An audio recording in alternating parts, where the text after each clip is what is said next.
함께 지어져 가느니라 라는 제목으로 하나님의 말씀을 증거하겠습니다. 이제 사도행전도 다 읽으셨고 에베소서, 골로새서, 빌레몬서, 빌립보서 이렇게 읽으실 거예요. 근데 이렇게 이 네 편지가 이렇게 같이 뭉뚱그려 있는 이유가 있습니다. 그건 바로 에베소서, 빌립보서, 골로새서, 빌레몬서 이 네 서신을 옥중서신이라고 부릅니다. 사도 바울이 선교 여행, 세 번의 선교 여행을 끝나고 마지막 이제 로마로 황제 앞에서 이제 재판을 받게 되는 그 여정을 우리가 사도행전을 통해서 다 읽으셨다면, 사도행전 끝은 뭐냐? 결국 바울은 1차 로마 감옥에 투옥이 됩니다. 그래서 그 투옥되어 있는 기간 동안에 이 네 개의 편지를 쓰게 됩니다. 여러분, 하나님을 위해서 자신의 전 삶의 모든 것을 내어놓았던 사도 바울, 그가 결국은 그때 당시 가장 강했던 제국, 로마 제국의 한복판에 들어가서 이제 곧 시저 앞에서 재판을 이제 받게 되는 그 시간 가운데에 그는 무엇을 했을까? 우리는 옥중서신, 옥 가운데서, 감옥 가운데서 쓴 사도 바울의 편지를 보면서 그는 늘 교회들을 생각했다라고 하는 것을 볼 수 있습니다. 그는 하나님께서 하나님을, 예수님을 대적했던 자기를 구원해 주시고 정말 이 놀라운 교회를 세워나가는 사역에 쓰셨다라고 하는 이 놀라운 사실에 대해서 그는 감격해 있었을 뿐 아니라 또 간간히 들려오는 교회의 소식들을 통해서 그들이 말씀 안에서 정말 잘 성장하고 있구나, 또 때로는 여러 가지 또 문제들도 보이긴 했습니다마는 그는 이 감옥 안에 정말 하나님께서 자기를 통해서 무슨 일을 하고 계시는가를 점검해 보기도 하고, 또 그러면서 아주 정제된, 자기까지 이때까지 경험했던 모든 교회 세워나가는 사역들과 하나님께서 자기를 통해서 행하셨던 모든 일과 또 이때까지 자기가 알고 있는 예수님에 대한 그런 지식과 이 모든 것을 총 집괄해서 그는 에베소서를 쓰게 됩니다. 그래서 많은 학자들은 이 에베소서는 바울 신학의 정수다, 바울 신학의 면류관이다. 그만큼 바울이 가지고 있던 모든 것을 총망라한 신학이 이 에베소서에 담겨져 있습니다. 그래서 중요하겠죠. 그래서 읽으셔야 되겠죠.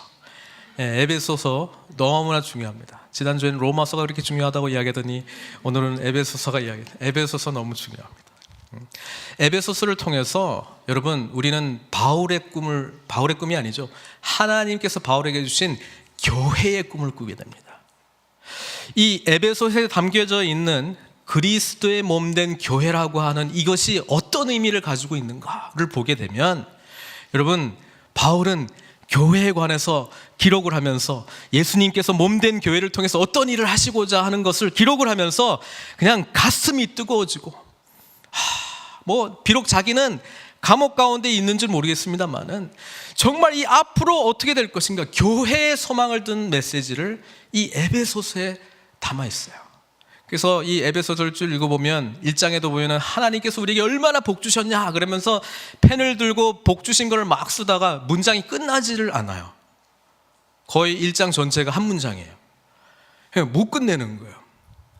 여러분, 우리 하나님 만나고 예수님 만나고 성령님의 은혜를 만나면 이런 은혜를 경험하셔야 돼요.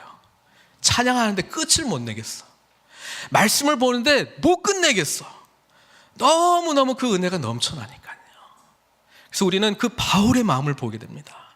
그리고 어떤 기도를 해야 되는가, 그리스도의 몸된 교회가 무엇인가, 그것을 바라보면서 감격해하고, 그래서 그것을 이렇게 정리를 해줘요. 1장부터 3장까지 정리를 해줘요. 그리고 4장부터 6장까지는 그렇기 때문에 이렇게 살아야 되지 않겠습니까? 이렇게 사십시오.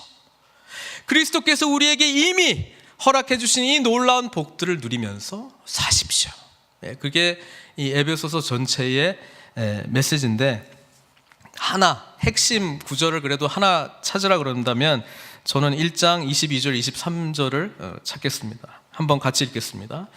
또 만물을 그의 발 아래에 복종하게 하시고 그를 만물 위에 교회의 머리로 삼으셨느니라. 교회는 그의 몸이니 만물 안에서 만물을 충만하게 하시는 이의 충만함이니라. 한글로 읽으니까 처음 읽는 분들은 뭐 이렇게 말들이 어렵고 무슨 말이냐면 우리 하나님께서는요, 예수 그리스도를 통해서 이 하나님 나라가 시작이 됐지만요, 그 몸된 교회를 통해서 이 하나님 나라 사역을 완성시키고 이 교회를 통해서 하나님께서 모든 만물을 충만케 해주시고 회복시켜 주시겠다라고 하는 이 놀라운 선언이 여기 되어 있습니다. 이 말씀을 온전히 아멘으로 받으신 분들은 교회에 소망이 있다는 것을 알게 돼요. 교회에 소망이 있다라고 하는 것을 알게 되면 우리 믿는 자들의 공동체가 그리스도의 몸이잖아요. 여기에 소망이 있다는 것을 꿈꾸기 시작합니다. 그래서 이 교회 공동체를 통해서 하나님의 놀라운 우주적인 영광을 바라보고 소망하면서 일구어 나가게 된다라고 하는 것이죠.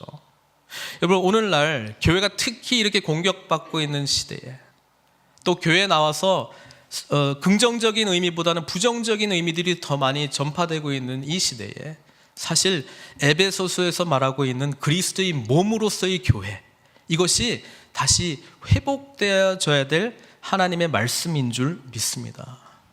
그래서 너무너무 중요한데 다 할 수는 없어서 2장 본문을 이제 선택을 해서 하게 됩니다.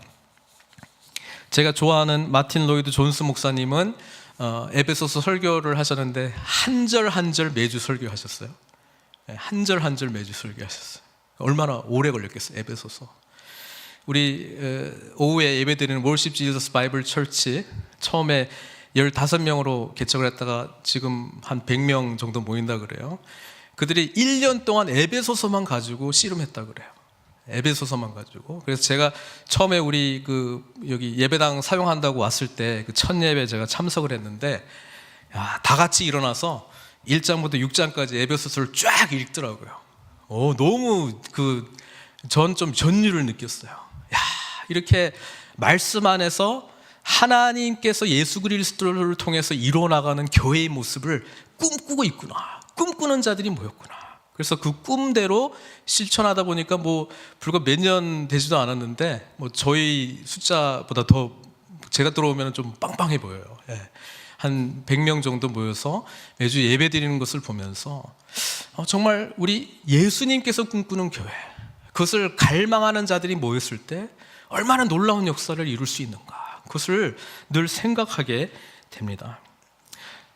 2장에 나와 있는 내용은 before, now 이렇게 크게 구분이 되어 있어요. 여러분, 우리가 보는 선전의 대부분 이 제품을 사용하려면 before, after 항상 사진 딱 붙여놓고 이거 쓰라고 돼 있잖아요. 지금 그걸 하고 있어요. 우리가 전에는 누구였는가? 지금 누구였는가? 그렇다면 어떻게 살아가야 되겠는가? 여러분, 신앙생활은 늘 내가 누구인가, 그리스도 안에서 내가 누구인가를 제대로 인식하고 그것을 아멘, 은혜로 받기 시작할 때 그 다음에 이제 doing이 나오는 거예요. 이제 어떻게 살아야지 이게 나오는 거예요. 여러분, 내가 주님 안에서 어떤 존재인가가 분명하지 않은 상황에서 교회 생활하다 보면은 그냥 얌전히 참석만 하다 보면은 신실한 사람인 줄 알고 자꾸 일 한 개씩 맡기잖아요. 그럼 자꾸 doing만 하게 돼요. doing만. 여러 가지 일들을 더 많이 하게 돼요. 근데 우리가 돌아가야 될 것은 이 일을 어떻게 잘 풀어나가야 될 건가에 집중하기보다는 주님 안에서의 나의 존재됨, being의 문제에 집중하기 시작할 때 사실은 doing, 행할 수 있는 능력이 거기서 나온다라고 하는 사실입니다. 반면에 being의 문제를 전부 그냥 지식과 관념의 문제로만 자꾸 접근을 하려고 하는 사람은 많이 being에 대해서 알고 있는데 왜 doing으로 연결 안 되지? 그는 예수 그리스도, 인격이신 예수 그리스도를 실제로 만난 게 아니라 관념으로만 만나고 있는 거예요. 지적인 영역으로만 만나고 있는 거예요. 그러니까 더 많이 배우고는 싶어 하지만 그 배움의 결과로서 섬김의 삶으로, doing의 삶으로 연결되지 않는 것도 사실 큰 문제입니다. 그래서 교리 서신의 바울 서신의 교리적인 내용의 특징은 앞부분은 우리가 누구인가, 하나님이 누구신가, 예수님이 우리를 위해서 무엇을 하셨는가, 그걸 아주 구구절절히 잘 설명을 해주고요. 그 다음에 이렇게 딱 후반부에 전환되는 내용이 뭐냐면 그러므로 이렇게 나가는 거예요. 그러니까 이렇게 행하라는 거예요. 이렇게 살라는 거예요. 서로 섬기라는 거예요. 사랑하라는 거예요. 헌신하라는 거예요. 그게 그 다음에 나오는 거예요. 그래서 우리는 신앙생활을 점검을 할 때에 복음 안에서 내가 누구인가를 늘 깨닫고 인식하지 못하면 하나님 나라를 위한 doing은 문제적인 doing이 될 가능성이 상당히 많습니다. 복음의 동기로 진행이 되는 것이 아니라면요. 왜냐하면 복음 없이도 선한 일이기 때문에 그냥 인간적인 동기와 인간적인 열심을 얼마든지 doing을 할 수 있기 때문에 그래요. 근데 우리는 말씀 안에서, 복음 안에서, 주 안에서 이 복음의 은혜 속에서 하나님이 우리에게 요구하시는 행함을 기쁨과 자월하는 심령으로 나아가게 될 때 그것이 얼마나 큰 영광스러운 은혜인가를 알게 된다는 것입니다. 그래서 오늘 에베소서 전체는 다 하지 못하지만 2장에 나와 있는 내용들을 좀 하려고 합니다. 11절 한번 보세요. 그러므로 생각하라, 이렇게 시작하고 있는데요. 생각을 하려고 하니 그러므로 앞에 있는 내용을 알아야 될 것 같아요. 그래서 1절부터 10절까지의 내용을 좀 정리를 하려고 합니다. 다른 것이 아니고 예수 그리스도의 복음이 우리에게 찾아와서 우리가 어떤 자가 되었는가. Before, 우리는 이전에 어떤 사람이었습니까? 1절에 허물과 죄로 죽었던 사람들입니다. 우리는 죄로 말미암아 이미 죽은 자다, 이렇게 이야기하고 있습니다. 여러분, 성경적인 죽음은요 하나님과 단절된 삶이에요. 아니, 안 믿는 사람들 멀쩡하게 잘 살고 뭐 차 타고 돌아다니고 있는데, 성경은 그것을 죽은 자라고 이야기합니다. 하나님을 알지 못하는 것은 죽음입니다. 육체적으로 생물학적으로 생명이 있는 것 같지만 결국 뭐 얼마 살겠어요. 요즘 100년 산다 그러는데 뭐 얼마 살겠어요. 죽는 거예요. 끝이에요. 하나님께서 주시는 생명은요 영원한 생명입니다. 우리 믿는 자들은 이 영원한 생명을 가지고 있을 때에 살았다라고 이야기를 하는 거예요. 하나님의 영생의 의미가 없이 살았다라고 하는 것은 산 것 같지만 죽은 거예요. 마치 꽃이 피어 있는데 꽃을 이렇게 끊었잖아요. 살은 거예요, 죽은 거예요? 잠깐 살아있는 것 같이 보이지만 죽은 거잖아요. 그런 삶이라는 거예요. 그런 의미에서 죽었다는 거예요. 죄 가운데 죽었다는 거예요. 그런데 하나님께서 우리를 그냥 내버려 두지 않았다는 거예요. 5절에 보니까 허물로 죽은 우리를 그리스도와 함께 살리셨고, 여러분, 우리가 어떻게 살림을 받습니까? 어떻게 구원을 받습니까? 여기 보면은 너희는 은혜로 구원을 받은 것이라 이렇게 이야기합니다. 아니, 믿음으로 구원받는 거 아니에요? 믿음으로 구원받는 것은 맞는데 먼저 하나님의 전적인 사랑과 은혜가 주어졌기 때문에 우리가 그 사실을 믿기 때문에 구원받는 것이지 믿음 자체가 나를 구원해 주는 것은 아니죠. 하나님의 은혜가 먼저 있었습니다. 하나님이 우리를 내버려 두시지 않았어요. 우리를 살리고 싶으셨다는 거예요. 사랑하셨다는 거예요. 그래서 예수 그리스도의 죽으심으로 모든 인류의 죄를 예수님이 다 덤탱이 쓰고 죽으신 거예요. 예수님이 우리의 죄를 대신해서 죽으신 거예요. 그래서 우리가 살아난 거예요. 그러니까 이것이 하나님의 은혜죠. 그래서 주 안에 살아있는 저와 여러분들, 오늘 예배드리는 저와 여러분들은 살아있는 자입니다. 영생을 받은 자입니다. 우리는 하나님 나라의 놀라운 은혜를 받은 자입니다. 그렇기 때문에 사실 그 은혜를 받은 자로서의 삶을 살아가는 것이 우리가 해야 될 그 다음 단계잖아요. 그렇죠? 근데 여기 에베소서에 보면은 그냥 구원만 해주신 걸로 끝내지를 않아요. 6절에 보니까 이렇게 나옵니다. 또 함께 일으키사, 예수님께서 다시 살아나신 것처럼 우리도 다시 살아납니다. 그리고 그리스도 예수 안에서 함께 하늘에 앉히시니. 여러분, 예수님께서 부활 승천하셨어요. 그래서 하나님 우편에 앉아 계셔서 하늘과 땅과 그 가운데 있는 모든 것을 통치하시는 주권이 주어졌어요. 근데 우리를요 그 옆자리에 앉히신대요. 함께 하나님 나라를 통치하는 자로 우리를 세워주셨다는 거예요. 여러분, 그 말은 뭐냐면은 예수님을 믿는다는 것은 그냥 구원받고 천국 가는 게 끝이 아니라는 거예요.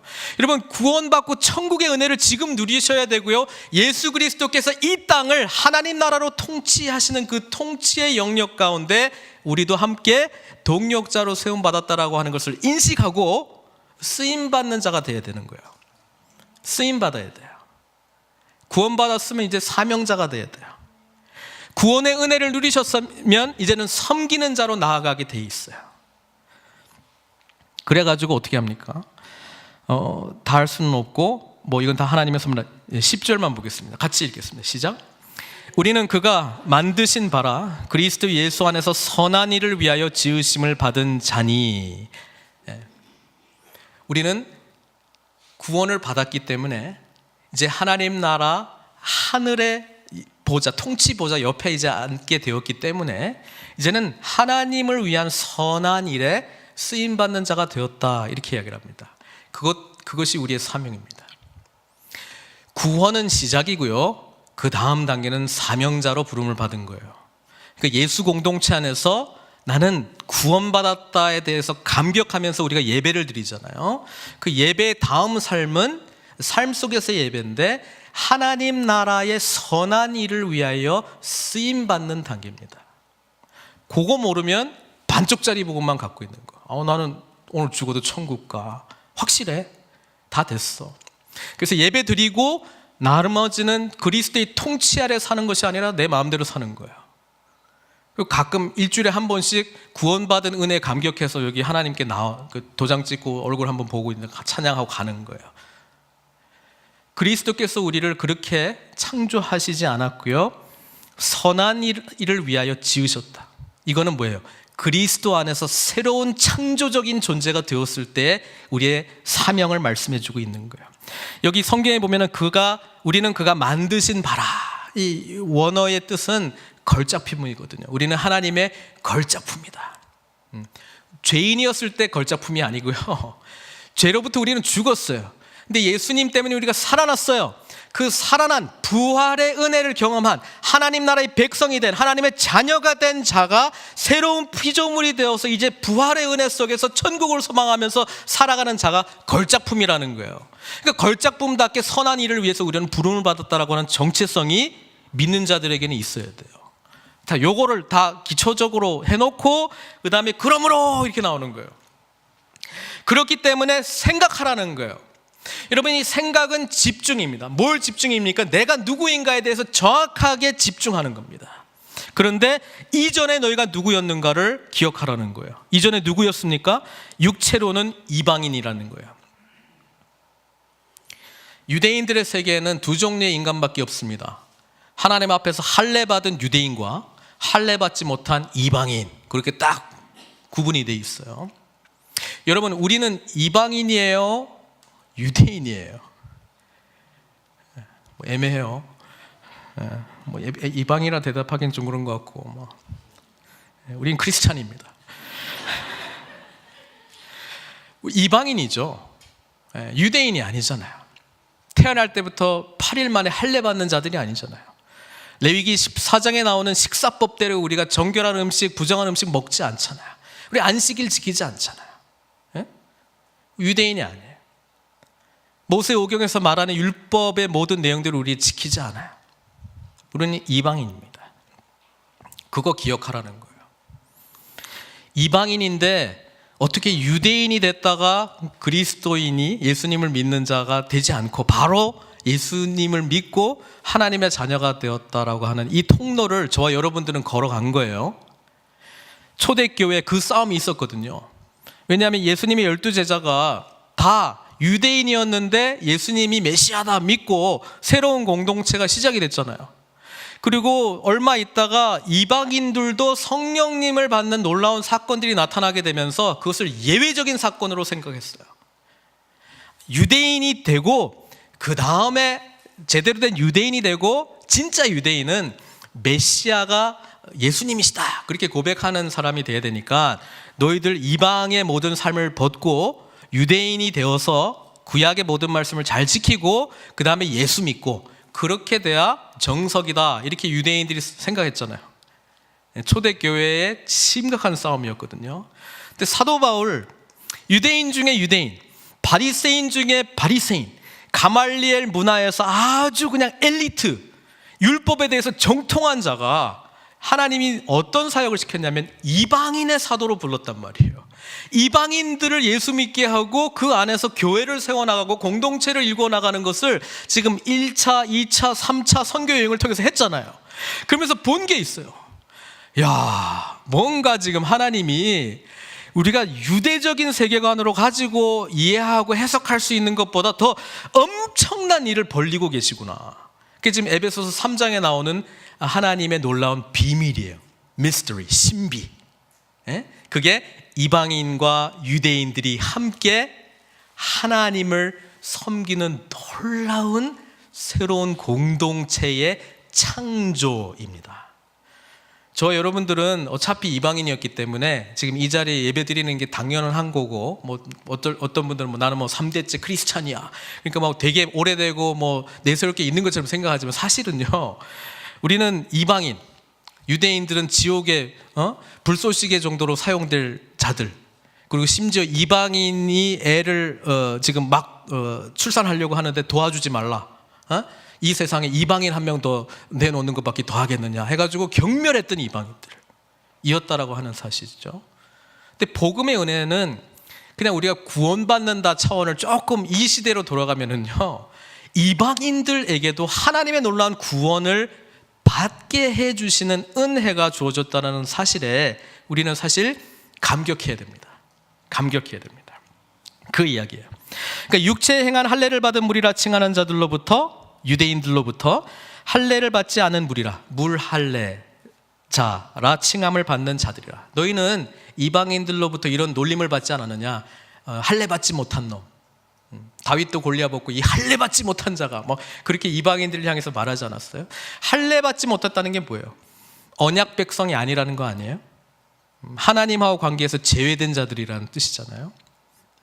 물론 로마서에 보면은 육신, 외적인 표면적 유대인이 아니요, 그렇죠? 이면적 유대인이 유대인이라 그러면서 하나님도 처음부터 마음의 할례가 더 중요하다, 그게 진짜다라고 이야기를 했습니다.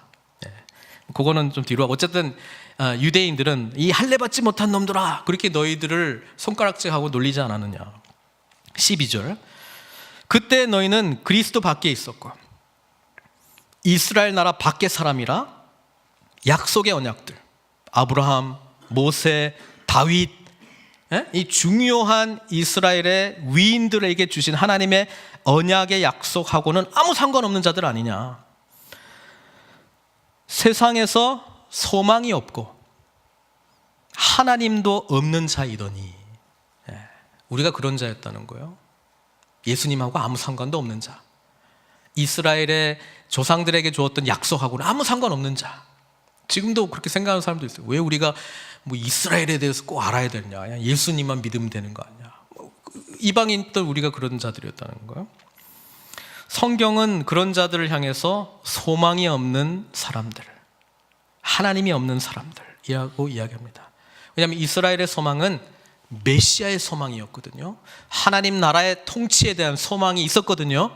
근데 우리는 그런 소망이 없어요. 어떤 소망이 있겠습니까? 잘 먹고 잘 사는 소망이 있어요. 그건 뭐예요? 우리 가만히 내버려 두면 육신이 소원하는 거예요. 일단 살려니 먹어야 되고, 그죠? 살려니 집도 있어야 되고, 그런 육신의 소원들을 이루는 소망, 그밖에 없는 거예요. 하나님 나라의 계획하신 건 아무 소망 없는 자들이었다는 거예요. 여기까지가 이전의 우리 상태. 13절부터 18절까지가 이제는 이렇게 나오죠. 자, 이제는 예수 그리스도 안에서 우리가 이런 자들이 되었다라고 이야기를 해줍니다.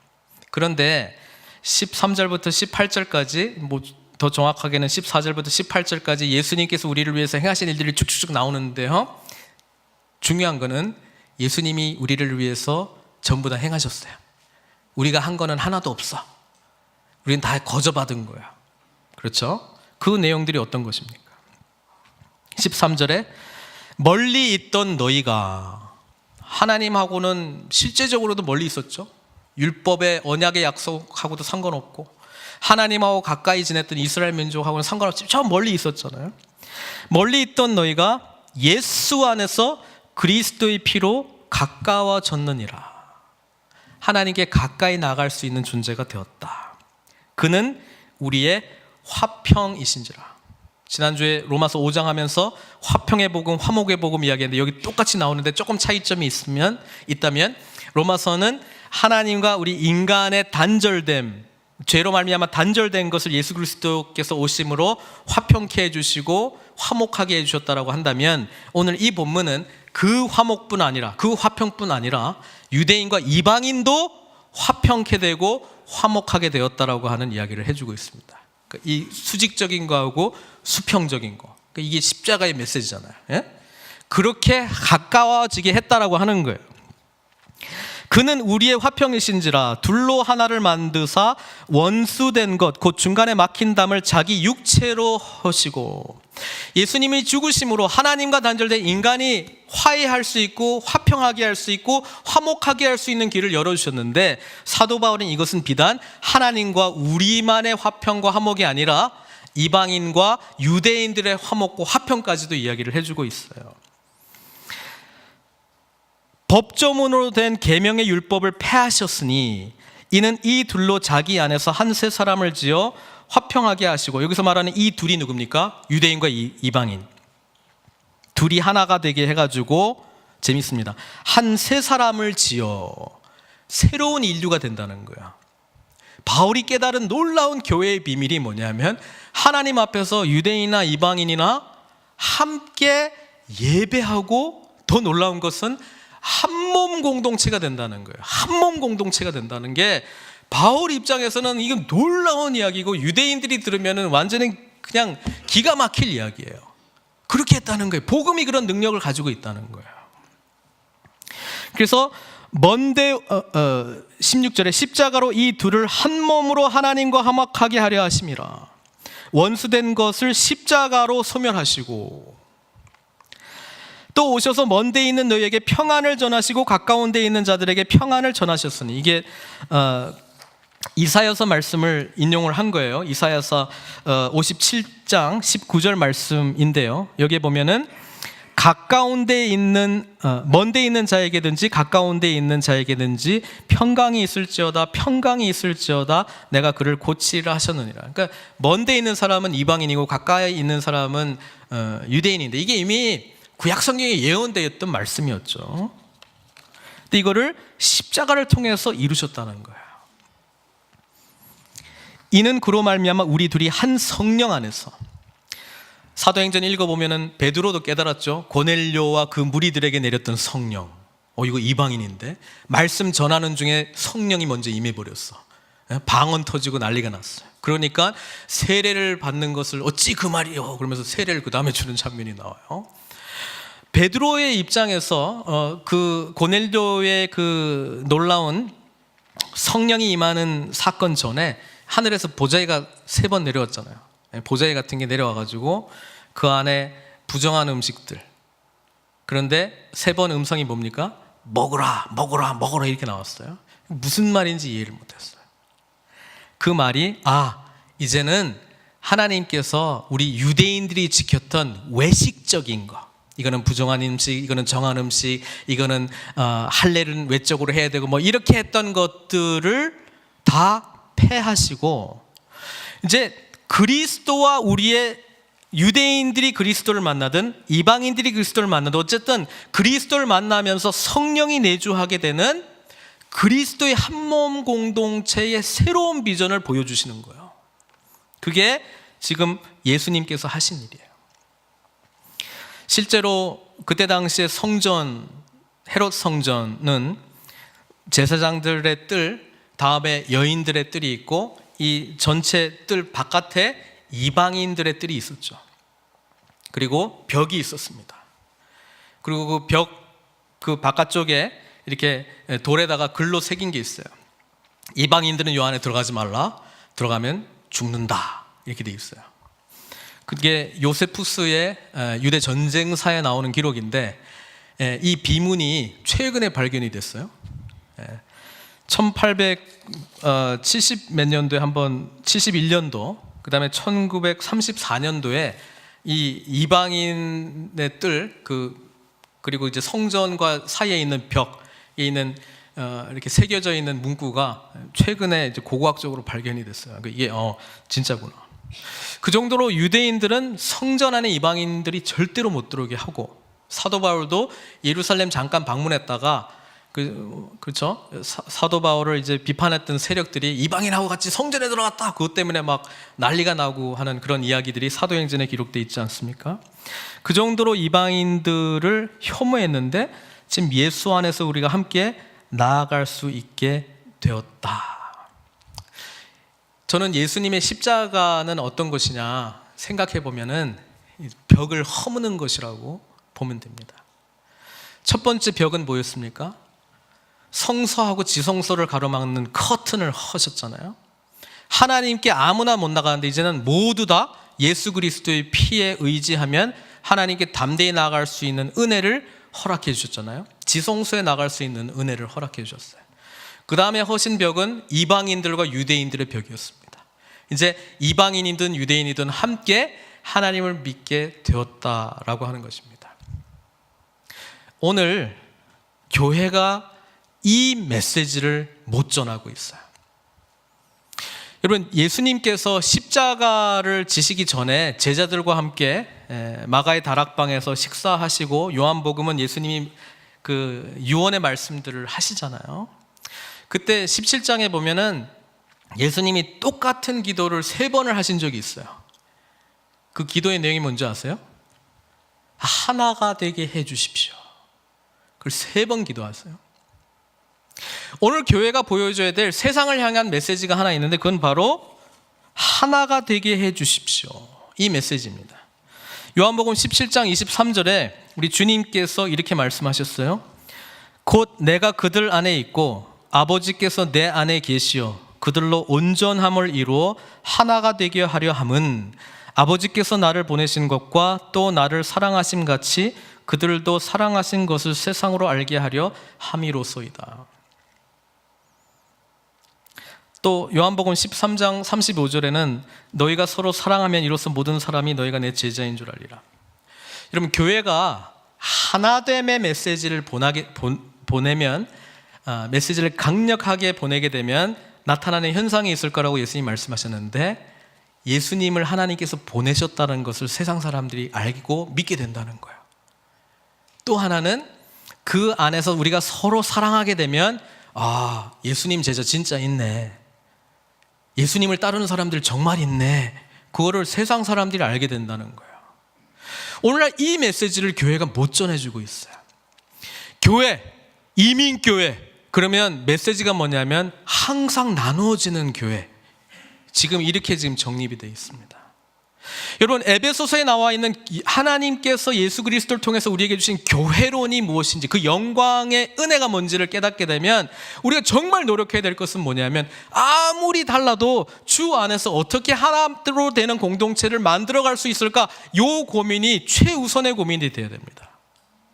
뭐가 틀린가를 찾아내는 비판적인 시각을 넘어서 이제는 무엇이 공통적인가, 무엇이 본질인가를 찾아 나가는 거예요. 다름이 있다라고 하는 것은, 주 안에 다름이 있다라고 하는 것은 주님과 함께 공통적인 분모가 더 강력하게 있다는 것 아닙니까? 다름에 씨름하는 것이 아니라 함께 예수 안에서 그분이 누구신가를 경험하는 것이 오늘 교회가 전해줘야 될 굉장히 중요한 메시지인데, 이걸 못 전해주고 있어요. 이 부분에 대해서 강하게 회개해야 될 것이라고 저는 생각합니다. 일치되는 모습이 보여지기 시작할 때 세상은 교회 안에 다시 소망을 갖게 될 것이고요, 교회의 머리 대신 그리스도가 영화롭게 될 줄 믿습니다.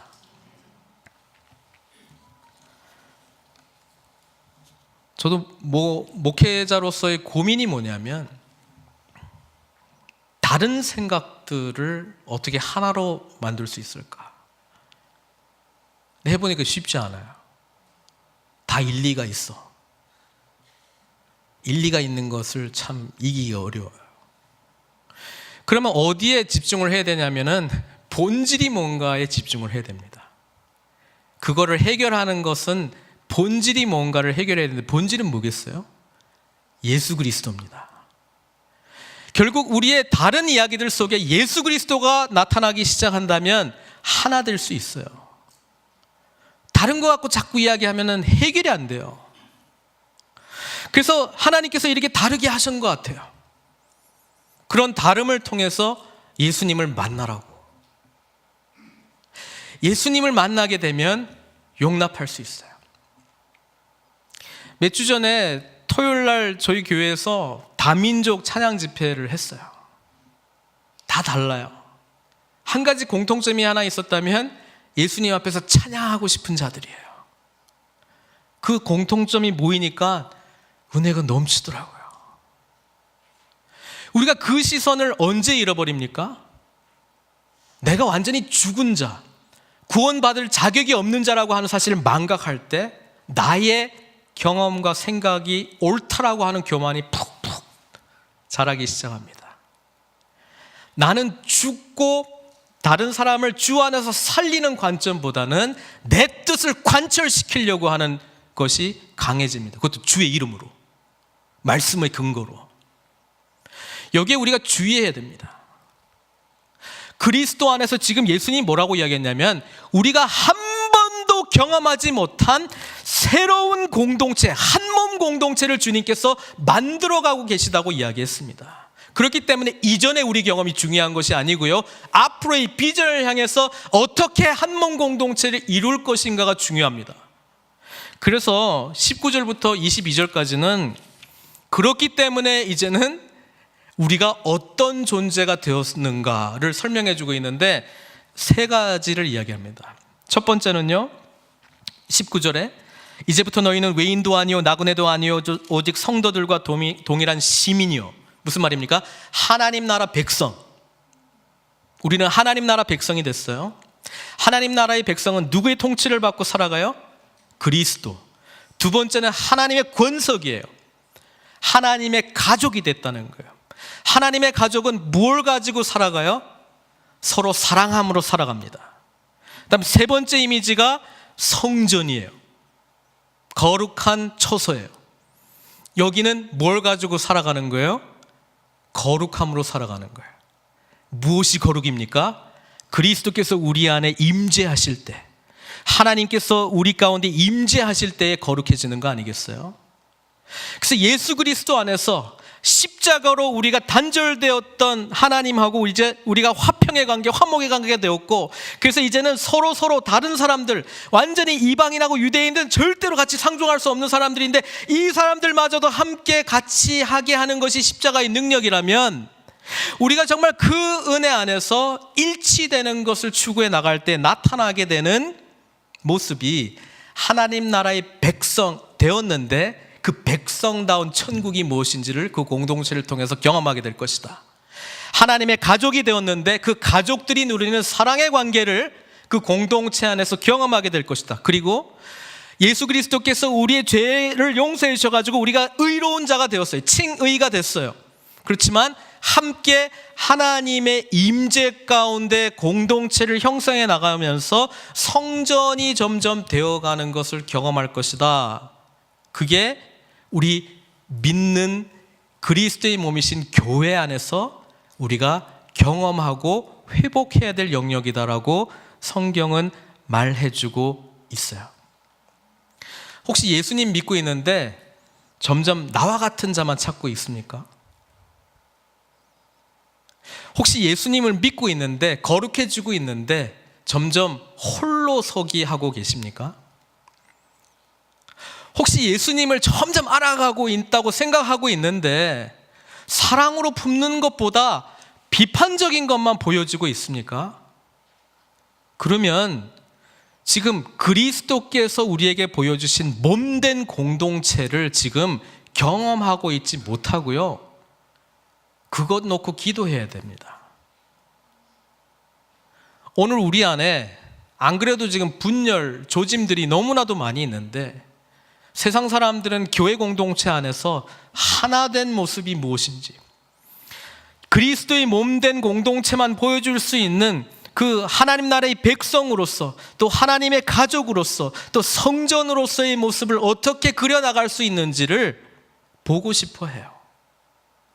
사랑하는 성도 여러분, 우리 교회, 몸된 그리스도의 이 공동체, 그 교회 되도록 함께 그리스도 앞에 납작 엎드리십시다.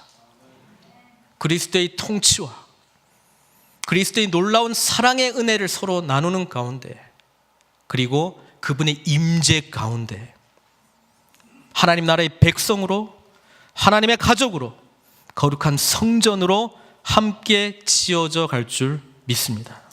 함께 기도하시도록 하겠습니다.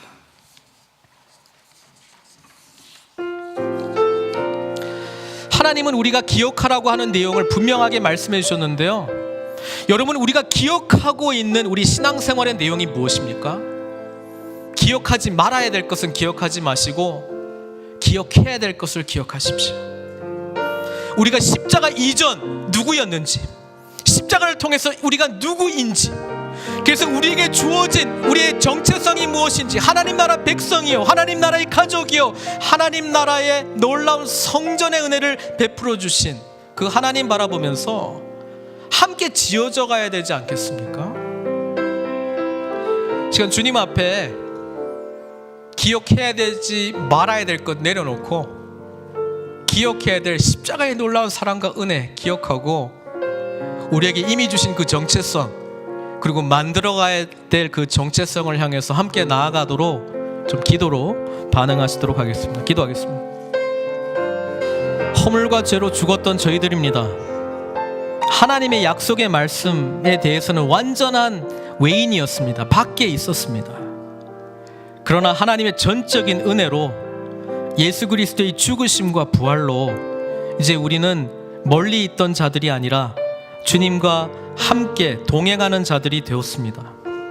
하나님과 감히 만날 수 없는 자들이 이제 주님과 화평의 은혜, 평화의 은혜를 누리게 되었고, 그 십자가의 놀라운 사랑과 은혜 속에서 나와 다른 자들, 이웃들을 향해서 손을 뻗고 한 몸 공동체로 주님께서 우리들을 불러 모아주시고 만들어가고 계십니다. 그렇기 때문에 이제 이미 하나님 나라의 백성이 된 우리들, 하나님의 놀라운 가족이 된 우리들, 그리고 거룩한 성전이 된 우리들, 이 정체성을 잊지 아니하고 더욱더 그리스도의 통치를 사모하는 자들, 더욱더 뜨겁게 그리스도의 사랑 안에서 서로를 사랑하고 하나님께서 임재하시는 거룩한 처소로 함께 지어져 갈 수 있도록 성령님 은총 베풀어 주시옵소서. 모든 것 주님께 의탁드리오며 예수님의 귀하신 이름으로 기도드리옵나이다.